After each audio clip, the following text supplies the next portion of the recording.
అద్భుతంగా చేసేసానండి అరటికాయ కారం. అరటికాయ మినప్పిండితోని కారం అసలు మామూలుగా ఉండదు దీని టేస్ట్. చేయటం వల్ల డెడ్ ఈజీ.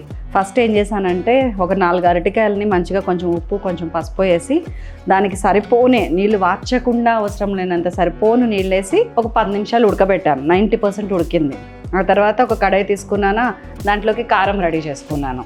అందులో ఫస్ట్ కొంచెం మినపప్పు వేసాను, ధనియాలు వేసాను, 2 ఎండుమిరపకాయలు వేసాను, కరివేపాకు వేసాను, జీలకర్ర అండ్ దెన్ మిరియాలు ఇవన్నీ వేసి కొంచెం ఫ్రై అయిన తర్వాత గిన్నెలోకి తీసుకొని దాంట్లోకి వెల్లుల్లి కారం వేసి పౌడర్ చేసి పక్కకు పెట్టేసుకున్నాను. ఇప్పుడు మళ్ళీ కడాయిలో మంచిగా పోపు వేసుకున్నాను. మినపప్పు, శనగపప్పు, ఆవాలు, జీలకర్ర, కరివేపాకు, ఎండుమిర్చి అన్నీ వేసి మంచిగా పోపు వేసుకొని మనం ఉడకబెట్టుకున్నాము సరా, ఆ అరటికాయలను వేసేసాను. వేసి మంచిగా కొంచెం ఫ్రై చేసిన తర్వాత ఉప్పు చల్లుకొని దాని విధంగా మనం తయారు చేసుకున్నాంగా ఆ పౌడర్ కూడా చల్లుకొని ఉప్పు కారం ఒకసారి చూసుకొని మళ్ళీ కొంచెం ఉప్పు కారం రెడీ చేసుకొని కొత్తిమీర వేసి చివరికి ఒక్క నిమ్మకాయ పిండి దించేస్తే ఇదిగోండి ఈ అదిరిపోయే అరటికాయ కారం రెడీ అయిపోయింది మనకి. సూపర్ అంటే సూపర్ ఉంటుందండి టేస్ట్.